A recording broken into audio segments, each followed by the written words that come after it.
Hi, everyone, and welcome to the EBA webinar series. This will also be a podcast. And as always, I'm Aaron Smith with EBA, and I'm joined by Nancy Bakeman. And we're really excited to have two great friends of EBA today talking about heat pumps, mini splits, and air conditioners, and commissioning with smart tools to get it right the first time. We're joined by Joe Medosch from Measure Quick and Shawn from Mitsubishi Electric. And I know I'm already looking forward to seeing the two of you in Salt Lake City, October the 10th. It's been too long. So with that, I'll turn it over to both of you, and we'll have Q&A. Please enter your questions in the Q&A section, and we'll answer those as appropriate throughout today's session. We will have this recorded and on the EBA Learning Management Center, the EBA Academy, and it will be on the EBA podcast, Better Homes, Better Future. So over to you. Awesome. Aaron and Nancy, Shawn and I thank you so much. And we're always proud to be a part of what you guys do. We feel like you're a major resource in the industry, and I don't think enough people really acknowledge what EBA can do for them and what you're doing for the industry. So a big kudos to you, and thanks for this opportunity. Yeah, absolutely. Thanks so much for the invitation and what Joe said. Yeah. Thank you, We'll Joe. do a lot of that, whatever Joe said. Right. Fair enough, Shawn. Okay. All right, great. All right, so let's kind of click through a few slides here. We got a lot of good stuff for you guys, and we want to make sure that we're covering it on, this is not a training. This is a simple overview webinar about some stuff we want to make sure we're sharing. So, we're here to talk about heat pumps and kind of define what they are. They actually are a ducted system. Shawn and I get into lots of arguments about what this real definition is, but we'll kind of come to a general agreement, so it's cooling or heating. Usually these are systems that do both. It could be multi-stage or variable refrigerant. So there's a variety of systems. So Shawn, do you want to add to our definition? Yeah, I mean, I think it's worth pointing out that even us that are close and in the industry, we still have these debates about terminology and where a particular term applies or doesn't apply, and how to test it and how to verify it, etc. And the national tests that are out there are good and getting better.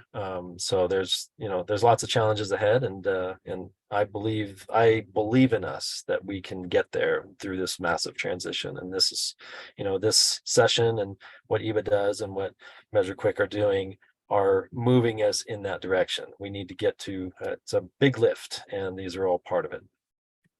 So one of the things that could be here is what it's not. So these are not standard split air conditioner systems. All things we're talking about, you could apply the way of commissioning them the same, but we're trying to make sure we're talking about that. In fact, many people believe that stop installing air conditioners and install heat pumps for the majority of climates, that you'll actually be able to, whether you're dual fuel or not. And there's many people who are sharing all their great information about the massive cold spell that just went through the US and how their heat pumps and their mini splits did fine, that they actually survived these massive colds that actually happened. So lots of great information is out there. Now, the reason those things survived or did well is because they were probably commissioned. They were installed correctly. And so that's one of the challenges we want to talk about, are some of the tools that can empower your team, your builders, your contractors, and everybody to make sure these are done correctly. Quick question. We would consider mini splits in your definition, correct? That's correct. It gets really fun. Mitsubishi makes, I'll speak for Shawn there, that Mitsubishi makes so many systems that are difficult to just define them as that's a heat pump or that's exactly a mini split on how they're used. So we're trying to eliminate that. These are not the cassette style systems, that really you're dealing with a air handler with ducts and an outdoor unit. Usually your metering device is in the outdoor unit, if that kind of helps those who are trying to define the systems we're after. And to reiterate a little bit, where Joe's going to be mostly focusing on products that have ducted airflow that can be measured with temperature and humidity, etc., which is part of the commissioning process. Right. It would be a ducted system only that we're going to talk about today. That's correct. So yeah, we're trying to eliminate the cassette type of installs or multi-head cassettes, even though they could have a little duct on them. So we're really think of it as kind of where we think standard systems will become. But let's I'm sure is there a chat open? I forgot to ask earlier. Do we have a chat? I'll monitor the Q&A, Joe, but those are two questions that just popped up. Yeah, great. Yeah. So, but we want to find out. Go ahead and chime in. Still here and hello. Tell them where you're from, so we can kind of get an idea of what the climate zones people are after. And are you installing, or do you have some type of heat pump system? So it'd be good to kind of get an idea for those of you that are out there. So what do you guys got? Yeah, just go. Feel free to put that in the chat, and we'll get to see where everybody's from. I learned years ago that you should put your conclusion as one of your top 4 or 5 slides, because at the end you're trying to frantically, spit it out too quickly. So I want to make sure that we go through some of this. So I don't have this at the end, it's in the beginning. So in conclusion, everybody, failure is rarely the unit, right? The system must be fully designed and commissioned. The recharge is crucial, and airflow and static pressure are a lot of that. So we're going to kind of go through some of these details. So, and use a good calibrated flare tool and practices. So these are some of some simple and basic stuff that if you're installing stuff, you're like, yeah, duh. But we realize that not everybody's doing that, or they're not using the best practices for some of these conditions. So in general, I don't want to read our slides, but I thought we want to make sure we understood that if these things are happening, failure is rare. That's really our focus here. Shawn? Yeah, just to add to that, warranty rates are maybe a reflection of that. It's not that manufacturing errors don't occur, but for example, I mentioned our warranty rate because I know it. It's basically 4 units out of 10,000 have true warranty issues. So it's a very rare number indeed. Do you want to talk about how you define these systems we got? This is your this is a great image that comes from Mitsubishi themselves. Yeah, sure. So, yeah. It's a nice little shot, basically showing what is a heat pump.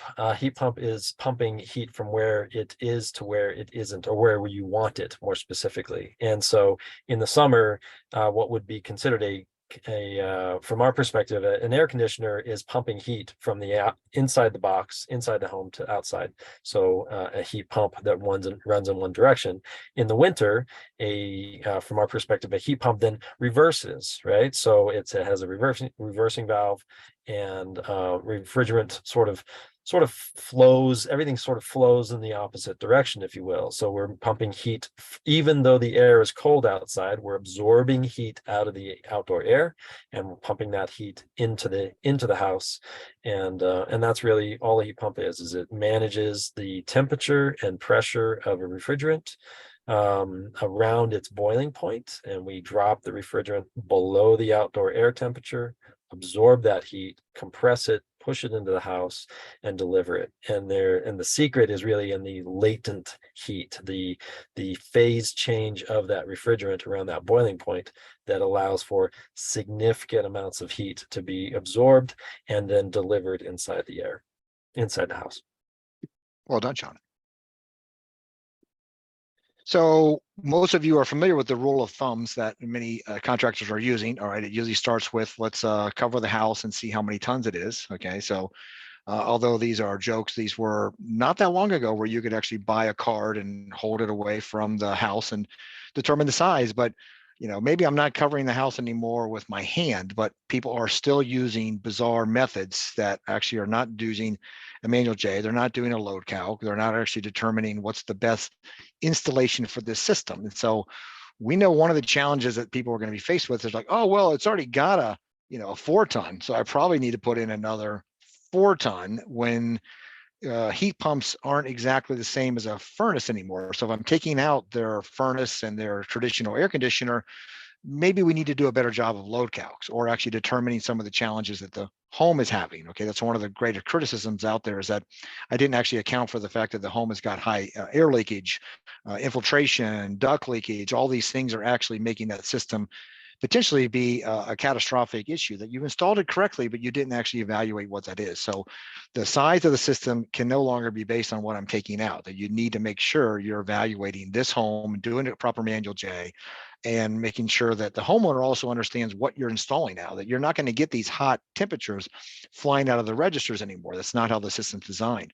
And make sure you tell them no longer set back their thermostats. So there's a variety of things that are completely different. We took it for decades and decades of reminding people, when you're not home, turn your thermostats down. And sometimes that's not always going to be the case for the type of home or type of system they have. So there's going to be a major learning curve, not just for contractors, but for occupants and everybody, about how these systems are going to be operating. Many of you are familiar with the contractor's concept of, how do I confirm my system's needing? I don't need these smart tools. I got a smart hand. I've been doing this forever.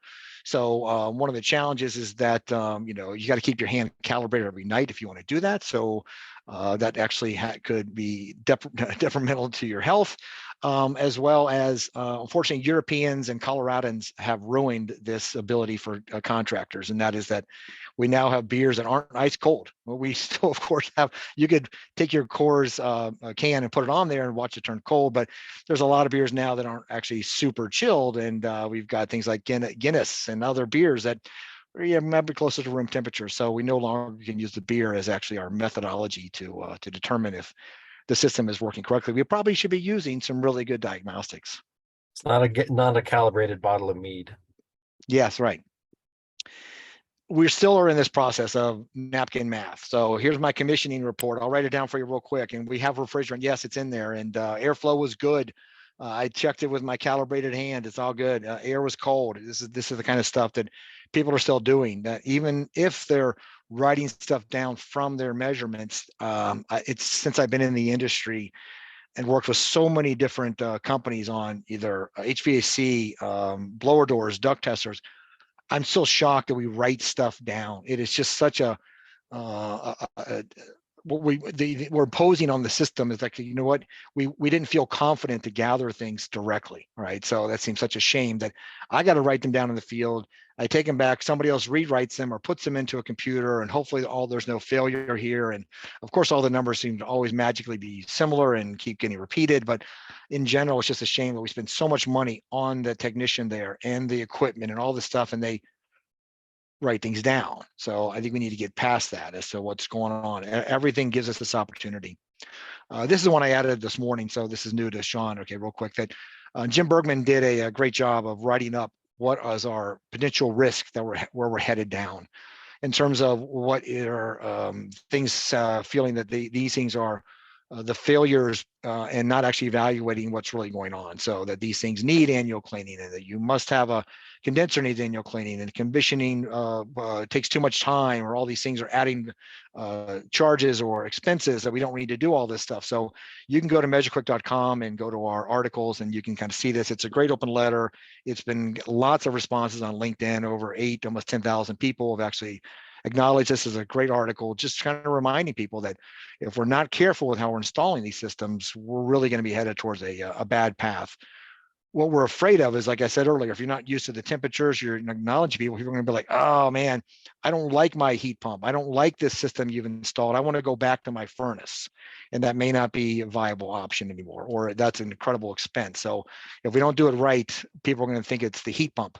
And it wasn't the heat pump. It never is the equipment. It's the installer and their process and commissioning. So we need to make sure that that's not the failure, because the systems work great, as many people keep acknowledging, even in these temperatures. So we need to make sure it's commissioned and documented and grabbed all the information.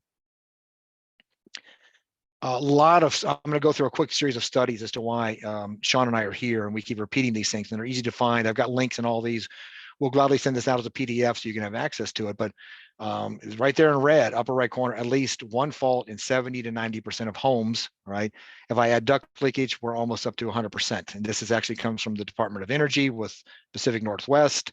Lots of stuff here. I don't expect you to read the slide. The concept was in red. The amount of systems that have faults is just shocking. 70% have faults. And our concept is, technicians, are you finding them that way, or are you leaving them that way? Because they're there. And that's really the tragedy that we're happening here. So lots of great information in these things here. We'll kind of go through some of those. And okay, there's also another state. This actually comes from NIST, National Institute of Technologies, talking about, again, duct leakage, refrigerant charge, equipment sizing. All these things are continually be a challenge. And some of their conclusions here in blue was that for use in Texas, if you lower the thermostat setting by just 2 degrees Fahrenheit, your annual cooling energy went up by 20%, right? So there's things that are showing that when I have faults and the homeowner's trying to adjust their thermostat to be comfortable, those energy issues are coming out. And many of the utilities are starting to understand this as to why they're letting people install stuff without actually acknowledging what they did. And just to kind of hammer it home, there are more studies that go before 1995. I think we have people probably on this call today that weren't born in 1995. So, and John Proctor and Blasnik and lots of people have been doing these studies for so long, keep pointing out that airflow and refrigerant charge have been an issue. And it's not like this is new, it has nothing to do with heat pumps. It just has to do with installing things correctly. So I bet there's probably twice as many that even are before that stage, but you can see that we've been documenting this forever and we still have not figured it out. That's what's kind of sad about our state of our industry. Shawn, you wanted, I know Mitsubishi is very sensitive to this. Oh yeah, there's the mute button. Sorry. Yeah. Yeah, it's I mean, I think training is the key piece. Absolutely. I mean, looking at these complicated systems and how they go together. And I was giving a presentation just an hour ago, and one gal was asking about how do we get the technician to think beyond what's just right in front of them, right? To your point, Joe, is it written down? Is it being tested? But also, what's the design? And then thinking about the capabilities of the system and finding the right system. So it is complex, and I believe in us, right? As we move through these complex projects and issues and opportunities, there is a pathway forward. I don't know if I answered your question, Joe, or responded to your thought there, Joe, but just something that was top of mind. Okay, yeah. So make sure that the concept of the slide was that so many of these things are being returned because as Shawn was highlighting, they weren't trained, or they thought they installed it correctly and they didn't, so they just send it back to the manufacturer or the distributor. So Mitsubishi has to eat these things and they test these things to find out why they came back, and they're like, it was fine. Right. Yeah. Sorry. Yeah. So, and you reminded me of one piece. Flare fittings, right? The connections of the piping, refrigerant piping to the equipment. Those flare fittings are the number one issue that we see in technician applications, right? It's the number one cause for warranty calls. It's not actually a warranty because the refrigerant leaked out due to a poorly installed or poorly tested flare fitting. But it's the difference in equipment that the technician might not be familiar with or being trained on to say, this vacuum pump, for example, that goes to 300 or 400 PSI. No, we really need to look at a vacuum pump that can, pressurizing a system to 300 or 400 PSI. Rather, we need to pressurize it to 600 PSI, or pull a vacuum down to making sure that we're getting down to 500 microns. It's a little bit wonky, but I just want to show that it's not necessarily just the technician and what they know. It's what we need to be able to train them and the tools available to them. Thanks, Shawn. So the studies that we talked about prior about all of the issues and problems we're finding, have now realized that there are some great opportunities to try and educate and provide the tools needed for contractors to do a better job of capturing the data, recording it, and commissioning the system. So Pacific Northwest Labs has got a study they're doing with a variety of contractors that are using smart tools for a more efficient and way to do that. So this is a major play. Like everything kind of has like, okay, we're into the age of smart tools, and we'll kind of define in theory what those are, because I actually have different process and feelings about what they really are, but they are showing that they are making technicians better, smarter, and more efficient, and of course then making systems more standard and stable, and getting your commissioning even if you're by indirectly, because you're measuring stuff on a standard method. So it's no longer using the basic gauges that you see that people are using that actually are leaving trillions of refrigerant left in their gauge set that they have with the hoses. That's getting eliminated. So all these things are actually improving the process in general, right? But improper installation and maintenance of these systems, right? Not just as energy use and comfort, but it's also a major tax on our system and the amount of energy that we're using. So, you know, they estimate that central air conditioners they're wasting 20.7 terawatt of hours per year due to these faults. And here's your link to that. Okay.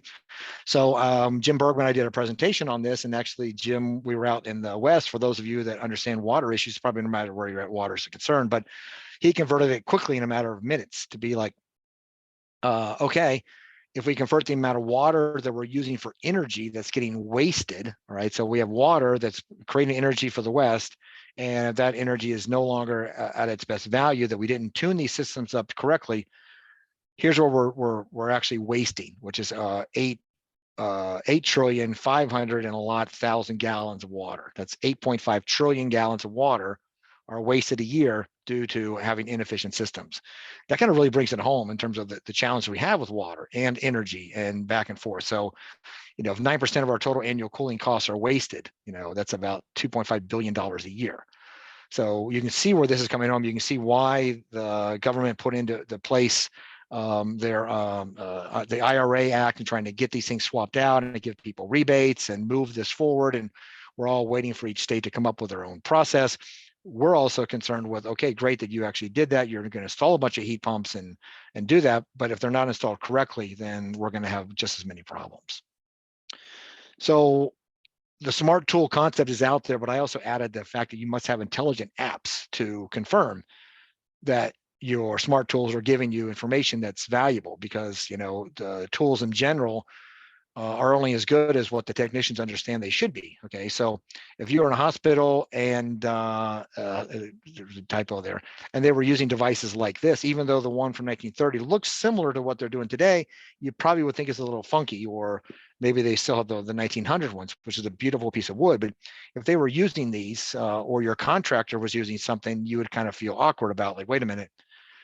But right now, the industry doesn't, nor do homeowners know the difference between using something that's from the turn of the century or something that looks similar to this concept. That, these gauges are the standard for the industry, and these are not the future of where we're headed. The amount of refrigerant I said earlier that gets stuck in these hoses is huge, and we now know the problems that these are having, as well as reading those dials and determining the issue. And the first thing so many technicians want to do is gauge up. Yeah, get your gauges on there. Let's find out what the pressures are, what's going on with the refrigerant. Refrigerant can be high or low. It also could be an airflow problem. There are so many things that these systems have that need to be measured and actually confirmed, not just with refrigerant. It's not just a refrigerant. Let's get rid of the appliance fixation and talk about the system. So again, these are the kind of things that we think are unfortunately still trained in for technicians, but they're afraid that if they send somebody out to a job and they don't know how to use this set of gauges, that they won't get a job. When I think the reality is that if they were to show up and use smart probes, everybody would want to know, what do they have and how do I get those incorporated into my other employees?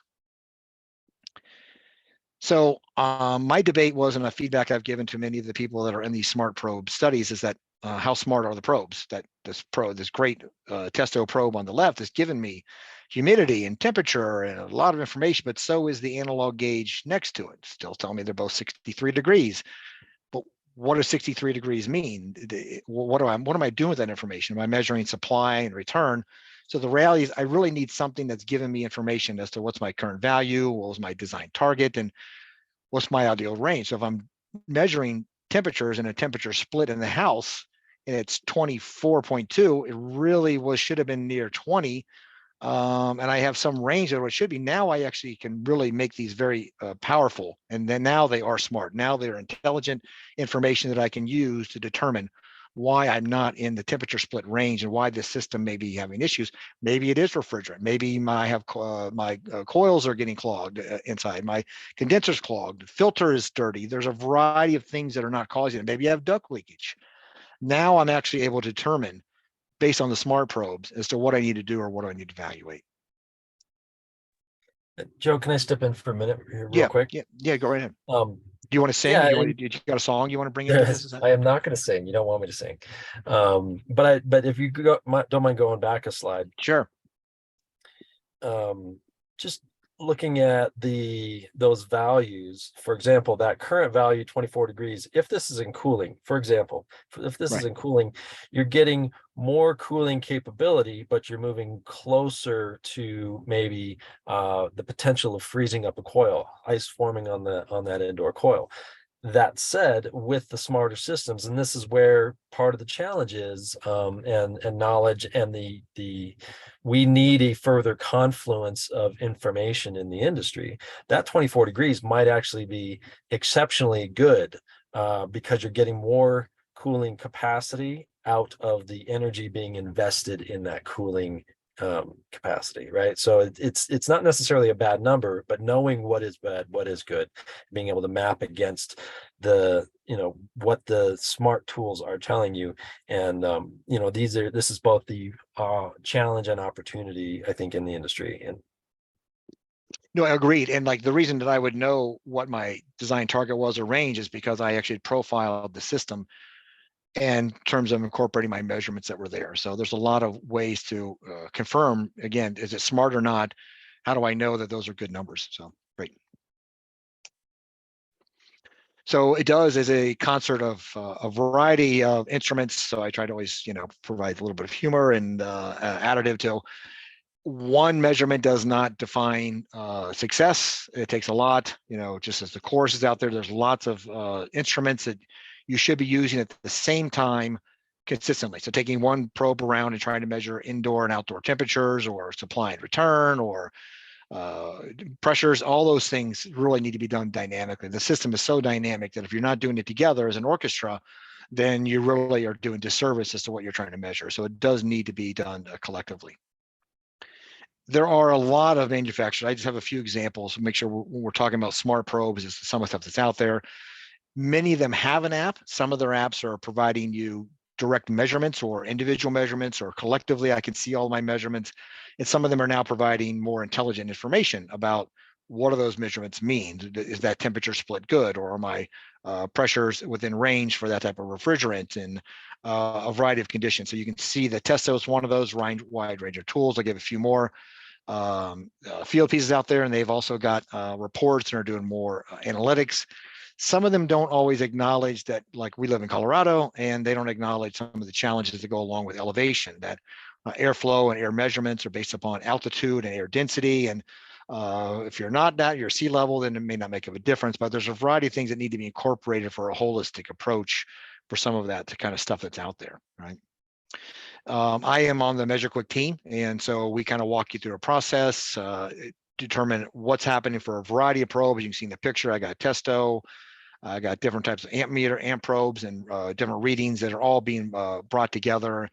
In fact, this is just some of the people that we work with, and we're always adding more opportunities to do that. So we are trying to become the intelligent, or the calculator, just a basic calculator behind what your technician is reading with whatever tools they got in their bag. So I think kind of together, collectively, we're doing that. We actually had a great meeting with NCI, for those of you familiar with NCI and their process, that we think collectively we can all do a better job of sharing our information, our knowledge, and how the apps are working to improve the industry. So you're seeing lots of doors getting broken down about how we can make sure this industry is successful in this time of switching from standard systems.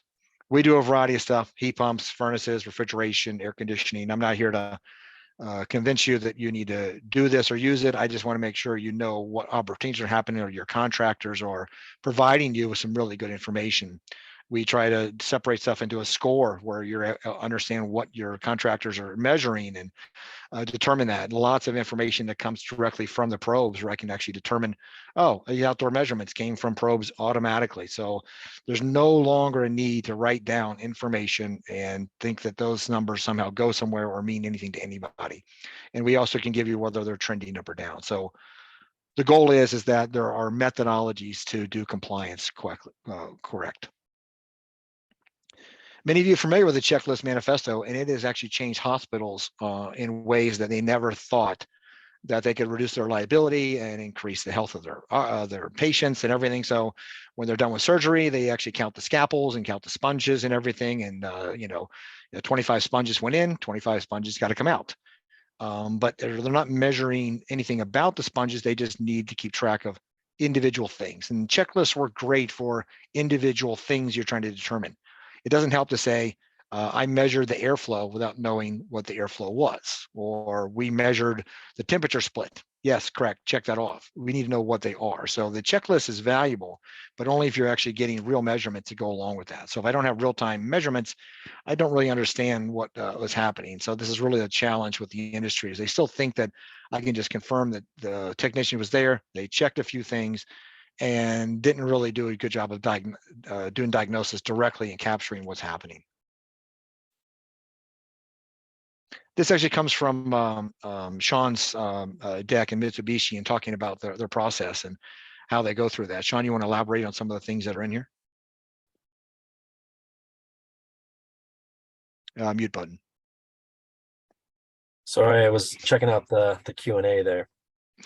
Yeah, so clearly, looking at that checklist manifesto approach, looking at the steps, not only of the system startup, but also selecting location, the indoors and the outdoors.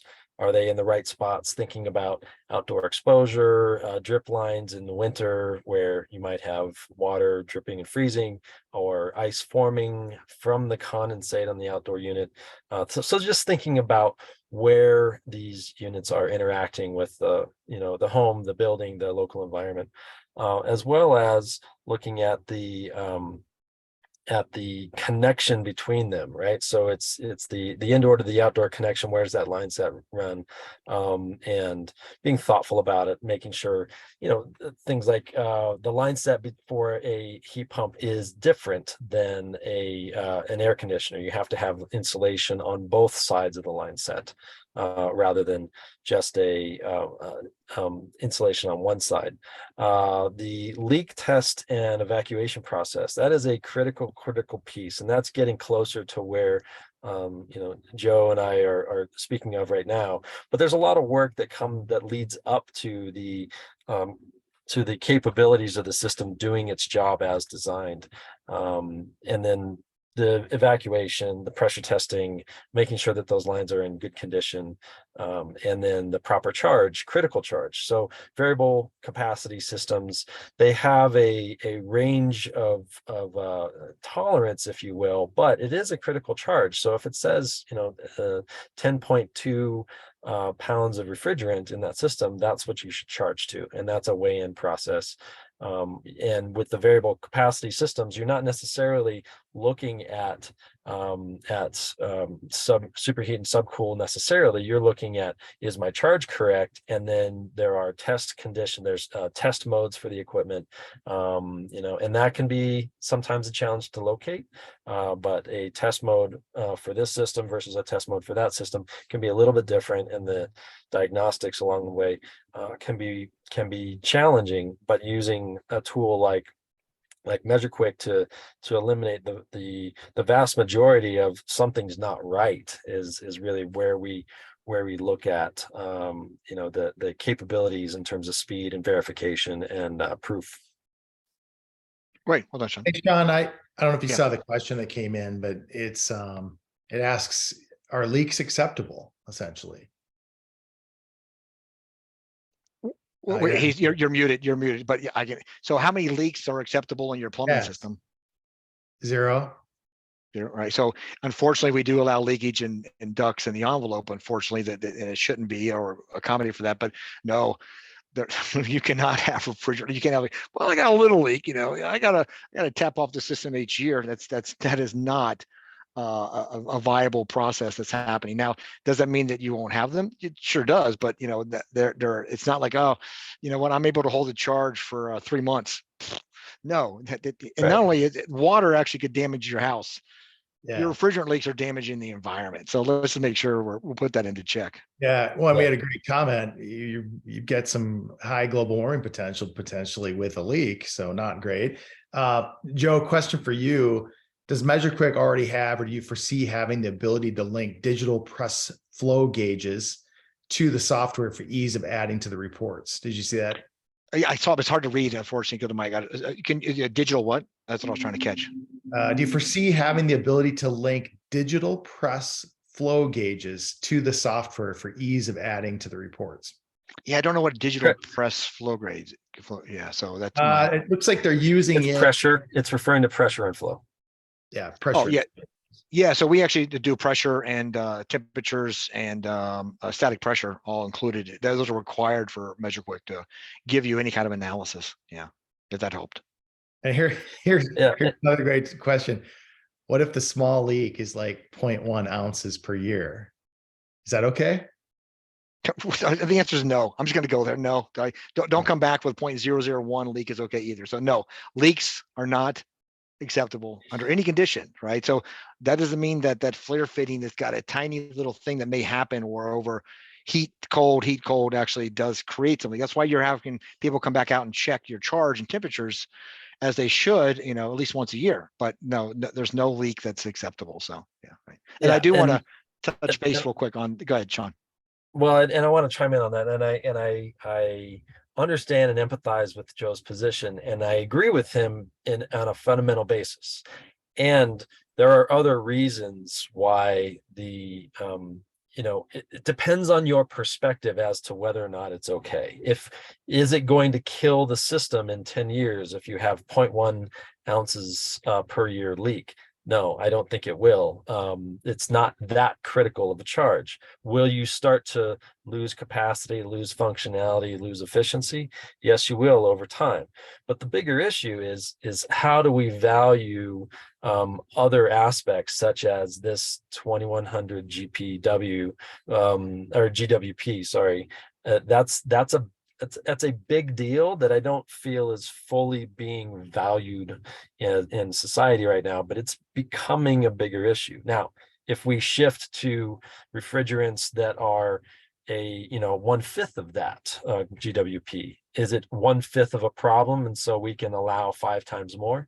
I still don't think that's the answer. I know what Joe's going to say, and I will say, we need to do our best. We need to do the hard work that it takes to properly set these things up, properly set up and installed.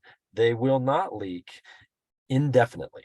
And but the point is that I can't imagine any technician. I don't know if anybody. I doubt you do too either, Shawn, where they've left knowing there was a tiny leak, right? That's just not how the technique. You leave knowing this system is sealed and it should be stable. Doesn't mean it may not have a leak, but nobody acknowledges, that's a tiny leak. It's okay. That's never a technician's philosophy. It's like, it's okay. No, it's more like, no, it doesn't leak, or I stay here until I fix it. That's really what I feel that all technicians are doing. Nobody says, yeah, that's not too big of a deal. Yeah. Nobody's trying to do a bad job. Right. Yeah. Another quick question. Can refrigerant for an existing heat pump be checked during cold winter temps? Look at that here real quick. What was the question again? Say it again. Can refrigerant charge be checked for a heat pump during heating season, basically? Is that correct? During cold winter temps. Yeah. So it can be checked, but it's really, in order to determine, almost all manufacturers are the same. In order to determine that I have correct refrigerant charge, it has to be operating in air conditioning mode, right? That doesn't mean that people don't install them. They don't work on, there's install blankets. There's a variety of ways to determine that I'm in the range, right? But the actual manufacturer process for most people for commissioning is in the cooling mode. Shawn, go ahead. It depends on the equipment.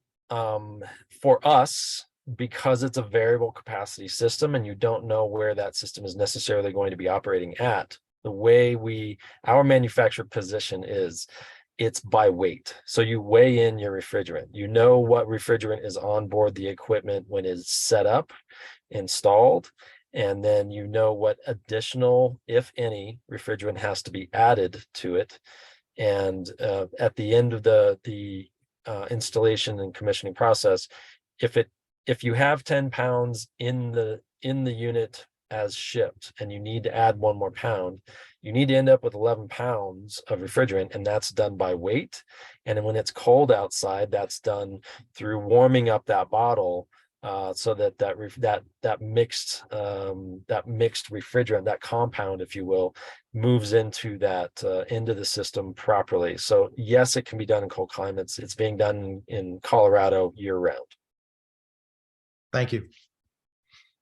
So I did see that Drew had a question about checklists for pilots. So I just want to clarify that kind of detail, that for anybody who's a pilot, chime in here, but that checklist isn't just that I know those buttons work, but it's because what happens when I suddenly drop 10,000 feet in a few seconds, I know where the button is. It's a muscle memory thing. So it's not just a concept that I check things. It's also, how do I make sure I understand what's happening quickly? How do I know what to do next when I've got certain types of measurements in my system? That's usually the concept behind the checklist.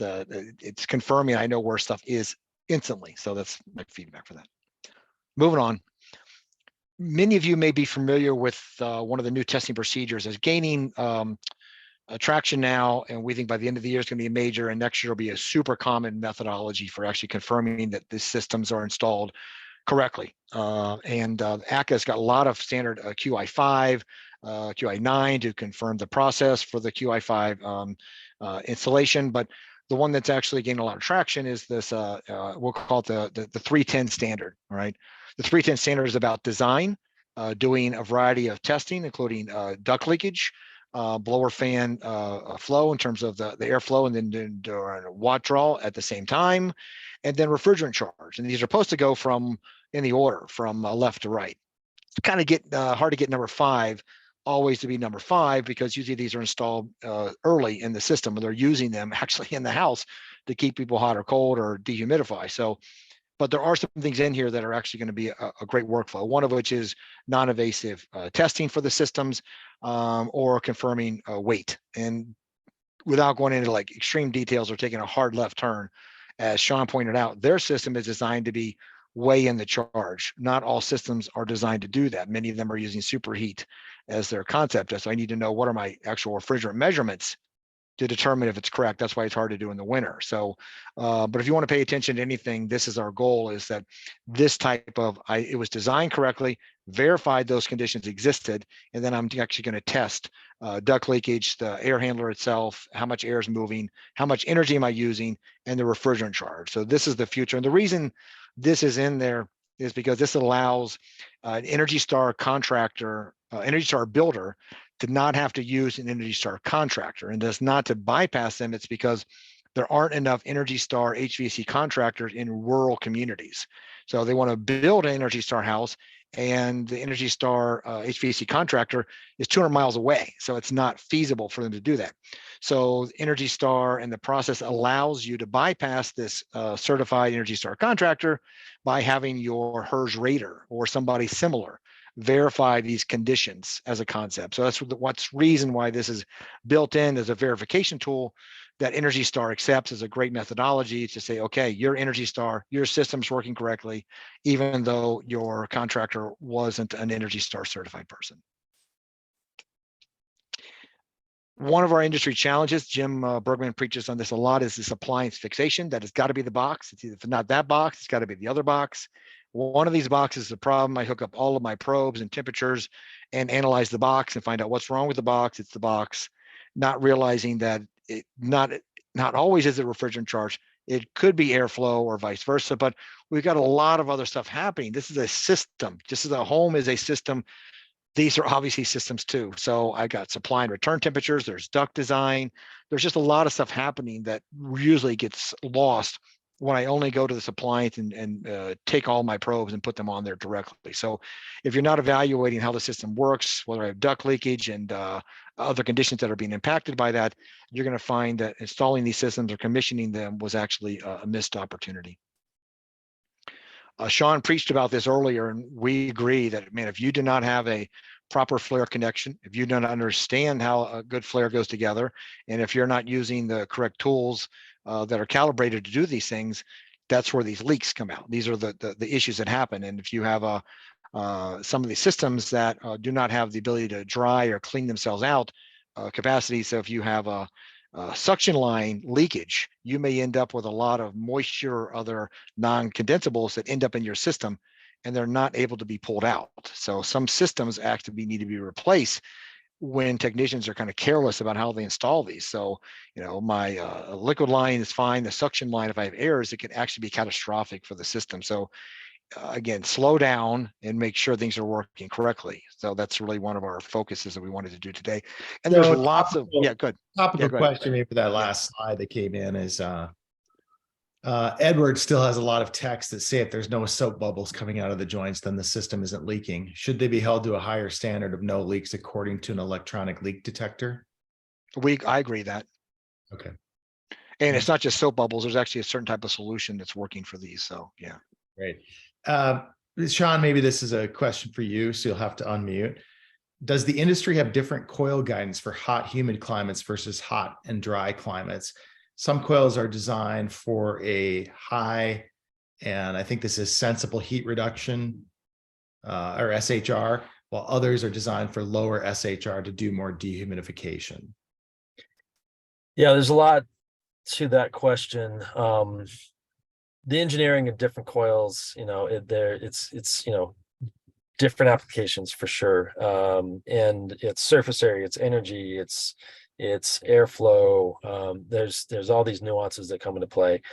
But yeah, there are better products for a hot, humid climate than there are for a cold, dry climate, for sure. And that's part of a HVAC design professional's job, or the installer's verification of the design professional's job, or those kinds of things. So looking at sensible heat fraction, basically what they're talking about is how much moisture can this system remove when it gets hot and humid, or more importantly, maybe when it's 75 degrees and humid and you feel uncomfortable, can it still remove the moisture and still run in cooling mode, kind of a thing, right? So there's a lot more to it. We probably don't have time for that.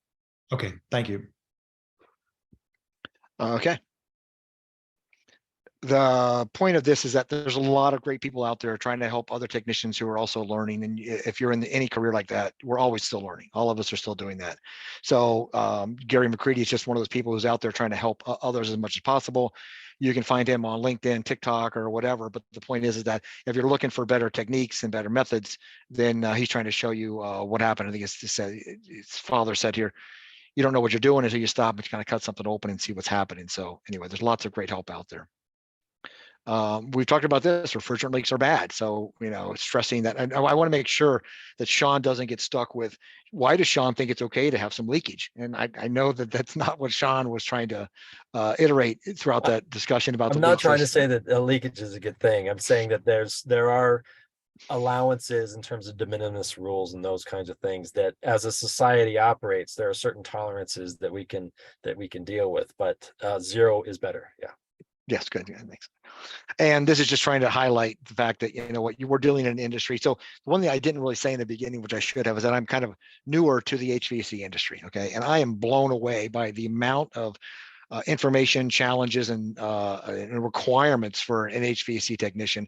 There is no trade that is asking of so much of one person to show up and do the analysis and measurements and figure out what's really going on for a tiny little rocket. I mean, these things really, you compare this to an electrician, you compare this to a plumber, man, this is just a world of difference. And we expect them to be able to understand all the different manufacturers and all the different methods and all the different systems and variable this and variable that.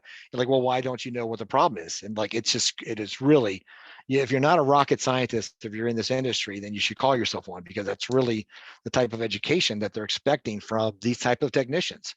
And it's changing every day. And not only is it hard enough to do the thermostat, then I got to go out and handle the unit that's outside. So anyway, I don't think we give this group enough respect as to what we're expecting them to know when they show up for a job. So, and do it in besides less time and for less money. That's right. Yeah, that's right. And then they're actually responsible for global warming. So these are our, challenges that they have to handle. So kudos to you. I described them. I told them total respect for what you do for our industry. So if you're out there, we appreciate your every day what you do. So this is big and bold. It's that simple. If you don't have a proper design, you don't select the right equipment, and you do a design review, then don't try to actually do an install. This is where you failed before you even showed up. The house isn't even built yet. If you didn't do any of these things, you failed. Your home is designed, your system should be designed, and it should be commissioned after the fact. So it's not a slide harp on, but I just want to remind people about that. And Shawn can iterate. If the refrigerant charge says it must be 14.2 pounds, it's not like I think I'm 14. I haven't calibrated my scale in a while, so I think it feels like 14.2 to me, right? These are not ranges for these types of systems. maybe your old standard, 13 SEER, split system might have been able to come close, but we're now trying to say, if you're not dead on today, you can't expect those systems to provide the type of cooling or heating if you weren't willing to spend the few minutes in the beginning to measure it correctly and make sure it was evacuated correctly. Yeah, absolutely. So this is a symptom. These are not always the problem. So when you show up and you gauge up, you cannot say, oh, here's my problem. I have too much or too little refrigerant. You need to be addressing the whole system. What's my airflow? What's going on? What's the filtration? What's my static pressure? All these things I'm going to kind of go through quickly are the things that we should be addressing. Okay. So these are basic rules, comes from Brian Orr at HVAC school, ABC, airflow before charging. Why the G got pulled back, but anyway, airflow before charging. These are the basics that everybody should be following. And instead, it's charge up. I need to adjust my charge. Oh, I'll go check the airflow, go back and adjust my charge. So he has an entire all the stuff that HVAC school has is all free. You can access it anytime. I gladly will give you the links to access some of this stuff, but you're checking the charge and confirming that your airflow is correct. There's a variety of ways to do that. MeasureQuick actually does measure airflow based upon temperature split and your pressure diagnostics. So we mentioned this a second ago about winter conditions. People ask about that depending on the system, depending on the manufacturer, if you're not using subcooling, I mentioned superheat earlier, subcooling, you may have to go back and confirm in the spring, and most people are not doing that depending on the system and what it was designed. If you weren't measuring it in, then you need to confirm that you actually took a good guess in the winter and make sure that that's actually what's happening for your summer. Static pressure. If you are a builder and you go look at your air handler and it says, oh, and you say there's no holes, you have no holes, they didn't measure static pressure. Static pressure is just massive in terms of the type of motor that you're using. You got an ECM motor or XECM or something that's actually being impacted by the pressure. You need to know they measure static pressure. So no holes, no static pressure. All right. And they should be filling the holes. So those are the kind of concept. Each one of those holes could be probably anywhere from 2 to 5 CFM leakage if they did not fill it. So we're learning now about the impacts of why we don't measure it and what happens if we don't do it right. Again, these are some of the calculations that I get out of MeasureQuick as to what were the BTUs and the actual and the sensible versus latent. And if I were to ask you to do the multiplication on this on the right, you'd probably pull out your phone, or if those of you that still have calculators, you'd use a calculator. So that's kind of the concept, that let something else do the math for you. Let somebody else determine what do all these numbers mean. Shawn and I agree that one of the most difficulties that is so simplified and we still think it's getting missed is thermostat setbacks, and when does the your supplemental heat, if you have it, kick in. Some things are set for 40 degrees, which is crazy. I got a heat pump or a mini split that's able to go down to 0 degrees, and they just want to be safe.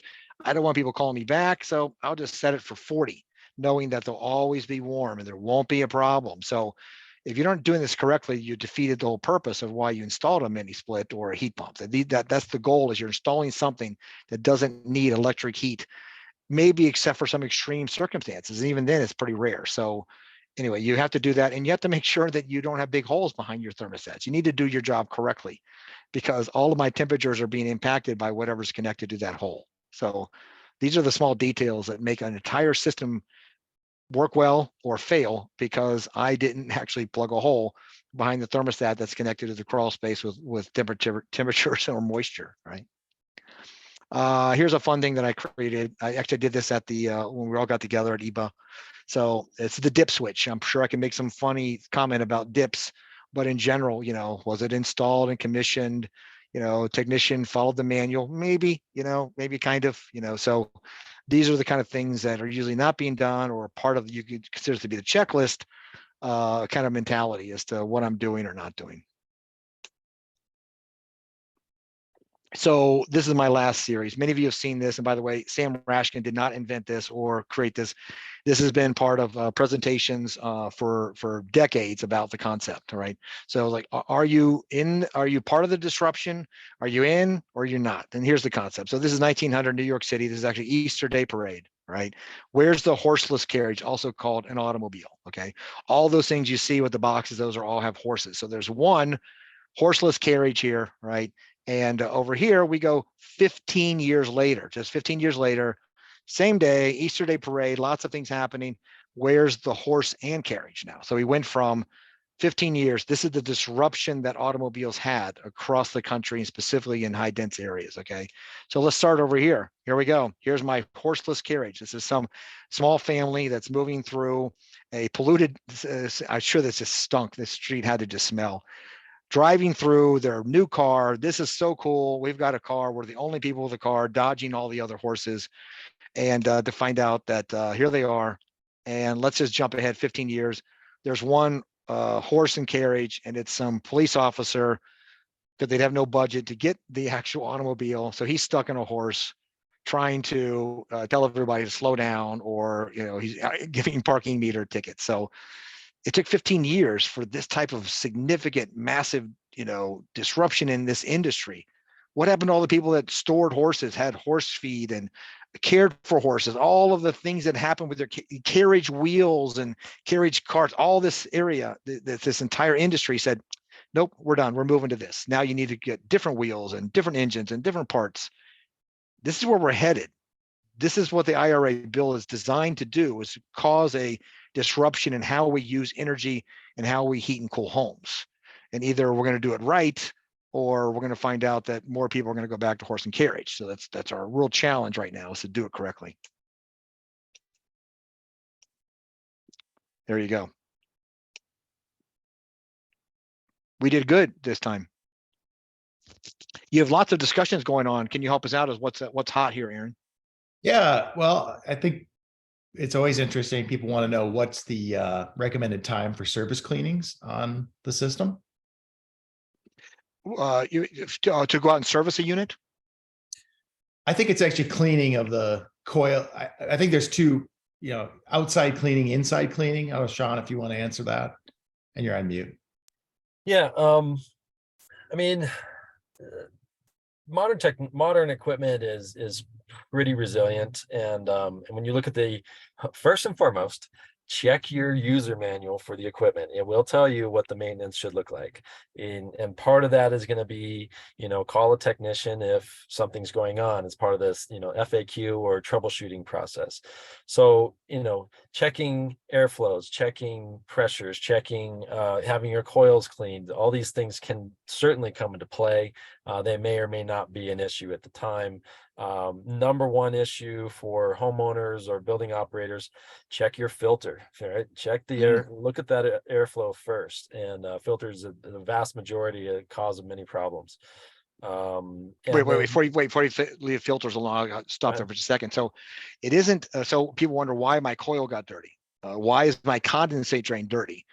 So I always ask, where does that dirt come from? And it came because it bypassed your filter, right? Either your filter was collapsed or was in there for too long, or you just didn't make sure it had a good seal. So if you want to keep your systems maintenance free, then you do a good job of all of the sub systems that are in that. So again, you should not have coils getting dirty, and you shouldn't have stuff in your condensate drain. Otherwise, fix your filter problem. Absolutely. Well, I'll add one more thing to that, and that is that if you're going out just to do a cleaning, you're doing a disservice to your clients, because there's so many things that you should be evaluating while you're there. And that is that, you should be, if it's the first time they're hooking up stuff to the system, or if you're coming back, you can actually measure all of the conditions with just temperatures. I don't need to pierce the system anymore to measure pressures. If I've been out there before and I know what things should be, that you should be measuring as much as possible. Just going out there to do a cleaning is a waste. You lost money on a cleaning. You should be making sure there aren't other issues you need to be addressing with your clients about what else could be happening here. There are other things that I'm sure these systems need. If it's your first time there, you're just going to have to do a cleaning, and you're not probing up and checking all the systems with a smart probes and smart apps, then you left a lot of money on the table, because there's just a lot of things happening that are doing stuff automatically in the background that your technicians cannot do. And you can send somebody who's less experienced to start that, and send somebody out who's more experienced to do the repairs. But I can't agree why you just send somebody to clean a unit and not do full diagnostics. Sure, good advice. What's the recommended set point for backup heat? I think this varies across climate zones, but or varies by? Recommended set point for backup heat. Yeah.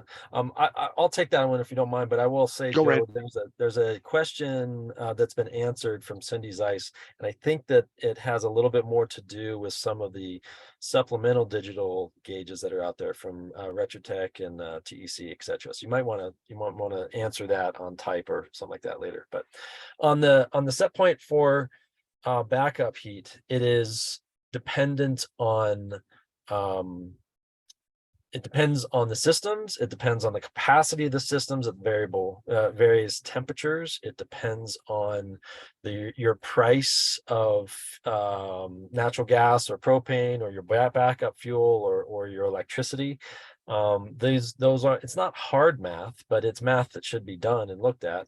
If you're looking at a matter of practice, you want to do as a basic house versus system or load versus system calculation, then you're basically looking at where does the load exceed the capacity of that system, and that can be different for single speed or 2-speed or variable speed systems. But that intersection of where load exceeds capacity is a reference point for backup to, and that might be a changeover in a dual fuel scenario, right, where the heat pump switches over to gas furnace, or it might be an additive piece. So in the case of variable capacity systems that are able to let's say bring on a heat kit, a staged heat kit, and add 2 or 3 or 4,000 watts of backup heat in addition to the capacity of the heat pump. So for our systems, we might see a 1 or 2 or 3% additional energy use to handle those extreme conditions, but it can be additive on top of the operation of the heat pump. So it again depends on the system and the design. Great.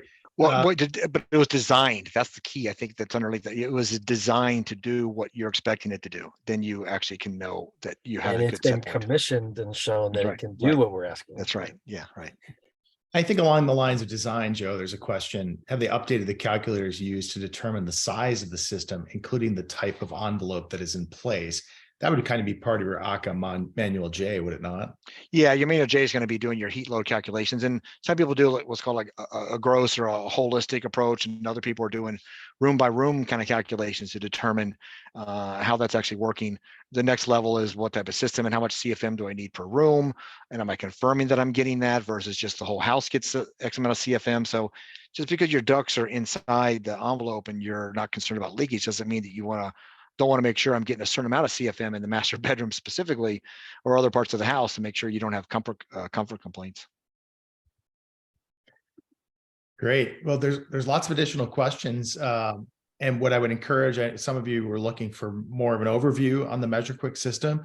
I'd encourage you to reach out to Joe on that, and he can take you through how it works, some of the reports that are spit out, all of that. We don't have time for that today, unfortunately. So Joe, I don't know, you want to put your email address? Yeah, I'm doing it right now. Yeah, I'm doing it right now. Put it in the chat. That'd be great. And Shawn, any final thoughts? Well, I've been sitting, I'm not sitting on top of a mountain. I'm actually sitting in a valley below mountains in Buena Vista, Colorado, which is a beautiful place. And those 14,000 foot mountains that are behind me, in reality, we can, with proper design, heat pumps can do the work at high elevation, at extreme temperatures, like the picture that I've got behind me in the photo here. And again, it's just about being thoughtful and verifying, what do you expect the system to do? Are you enabling it to do what you expect it to do? And you're verifying that it's actually doing that. Shawn, I just want to get your take. I mean, hearing all of this and the difficulty of it makes me want a really good tech to install my heat pumps. But I saw at the builder show last week some pre-charged line set stuff. What's your take on should I go for that? I don't think that the engineering is bad, right? If you if you take a diligent approach to a lower cost, easier DIY system, as long as you're thoughtful, you follow the guidelines that they're providing, you know, is the system going to work? Absolutely. There are different qualities of product out there. You know, there's different qualities of food, of vehicles, of housing, of everything in our life, you know. So from a premium manufacturer's perspective, will it work? Yeah, I believe it's going to work. Is it going to work the way you expect it to work, or where you expect it to work, or for as long as you expect it to work? Yeah, right. That's yeah. a different question. I mean, there's folks out there that will talk about DIY systems that have, you know, gone flat in a year's time, and that's not a win. Right. I have a selfish question. Is there, you know, again, Minneapolis -15, heat pumps that we have performed flawlessly last week, which was great. What can I do? Can I do anything on the condenser line from a, you know, we think we have a drain in the correct spot. There's nothing, but the freezing in -15 environment. Any recommendations around that? Yeah, a slight separate piece there. The colder it is, the less water's in the air, right? So you're going to have less freezing when it's colder, the colder it is. But it's really the amount of water that's showing up in the, you know, 35 to maybe 15 degrees that's drastically larger amounts of water. But to your point, to your question, what to do with that condensate line? My favorite basic recommendation is to let that condensate drip to the ground. Even if the ground is frozen in your area or something like that, if it can hit the ground, there's a dissipation. You know, it's going to evaporate more easily. It's going to absorb into the ground. There's just places for that water to go that are used to water going, right? So if you want to do a pad, that's fine, but consider the fact that the ice is going to build up maybe faster. If you can locate the outdoor units in a place with that winter sun, and you let that sun do its work to evaporate or melt or dissipate that ice water. Don't let that water drip onto a walkway to become a hazard that way. You know, things like that. That's great advice. Well, gentlemen, thank you so very much. Wait, Thank no, I can't let you go that quick. 1 second. So you did not promote your own resource, Aaron, so I'll do that for you. Okay. Oh, and that is that you've got a wealth of information at the EBA Academy that's all on high performance systems and not just the home, but actually these types of systems. So for those of you that are out there that thought that there was some great information here today, you need to go on to eba.org and go to their academy and see their course list, because all these webinars become part of their process. So some of them are still on YouTube, but others are part of the academy. So I encourage you to go do that and learn more about what we're talking about. Yeah, thanks for the plug, Joe. I think 270 hours of continuing education at that EBA Academy. Most of it is available at no charge. If you're a member of EBA, you can be a member right now at no charge using the code EBA Partner. And of course, I will do a plug for, we'd love to see everybody in Salt Lake City, October 10th through 12th. It's the most fun. It's always great to see both of you. It's great to see everybody that comes, as we learn, share, and collaborate together toward better homes for a better future. So, gentlemen, thank you again. And thanks to everyone that attended. And Nancy, thanks for keeping us all on track. Thanks, guys. All right, Thanks everybody. Bye. Bye, Nancy. Bye.